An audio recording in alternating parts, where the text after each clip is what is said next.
Assalamualaikum warahmatullahi wabarakatuh. Yang terhormat Bapak Abdullah M.Ag selaku dosen pengampu mata kuliah logika serta teman-teman kelas perbankan syariah kelas D yang saya hormati pula. Di sini saya dan anggota kelompok saya akan mempresentasikan hasil diskusi kelompok kami yang berjudul pembahasan tentang term, pengertian term, predikat, konotasi, dan denotasi. Sebelum presentasi saya mulai, saya akan memperkenalkan terlebih dahulu nama anggota kelompok kami. Yang pertama, mulai dari saya sendiri, Arfia Adiratna, NIM 103. Yang kedua ada Hebi Saadah, NIM 108. Dan yang terakhir, Siti Sofiatun Nikmah, NIM 110. Apa itu term? Pengertian juga disebut konsep atau ide. Pengertian dalam logika diartikan hasil tangkapan akal manusia mengenai suatu objek. Pengertian ini jika diungkapkan dalam bentuk kata atau simbol, maka pengungkapan itu disebut term. Jadi, term itu bentuknya dan pengertian itu isinya. Term sebagai ungkapan pengertian jika terdiri atas satu kata dinamakan dengan istilah term sederhana. Misalnya, manusia, hewan, meja, kursi. Sedangkan kalau terdiri atas beberapa kata dinamakan term kompleks. Misalnya, reaktor atom, kesenian daerah, pesawat terbang. Assalamualaikum warahmatullahi wabarakatuh. Perkenalkan, nama saya Siti Sofiatun Nikmah, NIM 21504 10110. Di sini saya akan menerangkan tentang pembagian term. Jadi, term dibagi menjadi 4 kelompok. Pembagian term menurut komprehensi, pembagian term menurut ekstensi, pembagian term menurut predikabilia, dan yang terakhir pembagian term menurut kategori. Pembagian term menurut komprehensi dibedakan antara lingkungan hakikat dan sifat yang masing-masing dibedakan antara yang konkret dan abstrak. Pembagian term menurut ekstensi dibedakan menjadi term yang bersifat umum dan term yang bersifat khusus. Pembagian term menurut predikabilia menerangkan sesuatu yang terdiri ada 5 macam. Yang pertama, tentang 2 yang diantaranya yaitu mengenai zat, yakni genus dan spesies.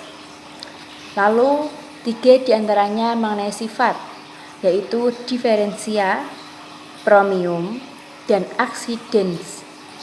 5 predikabilia di atas ditinjau dari segi lingkungan zat dan lingkungan sifat, maka yang masuk lingkungan zat adalah genus dan spesies, sedangkan yang masuk lingkungan sifat adalah diferensia, bromium, dan aksidens.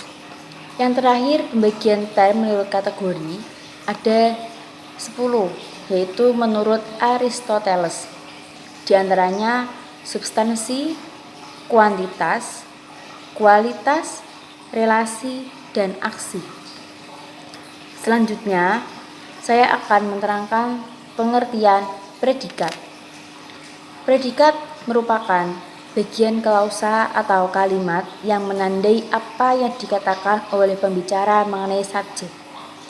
Kata predikat sendiri berasal dari bahasa Latin, yaitu praedicatum, yang artinya adalah apa yang sedang dibicarakan. Menurut beberapa rumus bahasa, seperti bahasa Indo-Eropa, predikat harus mengandung unsur verba atau kata kerja. Selain itu, unsur klausa yang satu ini disebut dengan objek ataupun kata keterangan. Pada umumnya, predikat muncul secara. Selanjutnya, saya Hebi Saadah akan melanjutkan presentasi dari pengertian konotasi. Konotasi dengan istilah lain adalah intensi atau isi dari suatu pengertian atau konsep. Konotasi adalah keseluruhan arti yang dimaksudkan oleh suatu term. Objek dari konotasi adalah kualitas atau karakteristik dari suatu benda atau sejumlah benda yang ditunjukkan oleh sebuah trem, sehingga trem itu tidak dapat lagi dipergunakan untuk benda-benda lain. Selanjutnya yaitu denotasi. Denotasi adalah keseluruhan hal yang ditunjuk oleh trem, atau dengan kata lain keseluruhan hal sejauh mana trem tersebut dapat diterapkan. Denotasi trem menunjukkan adanya suatu himpunan karena sejumlah hal-hal yang ditunjuk itu menjadi suatu kesatuan dengan ciri tertentu atau sifat-sifat tertentu. Selanjutnya, kesimpulan. Trem adalah bagian dari suatu kalimat yang berfungsi sebagai subjek atau predikat. Trem dibagi menjadi 4, yaitu berdasarkan isi kandungan, asas perlawanan atau ketidaksesuaian, kuantitas, dan hakikat referen. Predikat merupakan bagian klausa atau kalimat yang menandai apa yang dikatakan oleh pembicara mengenai subjek. Konotasi adalah intensi atau isi, sedangkan denotasi adalah ekstensi atau lingkungan. Demikian presentasi dari kelompok kami. Mohon maaf apabila ada kekurangan dan kesalahan. Terima kasih atas perhatiannya. Wassalamualaikum.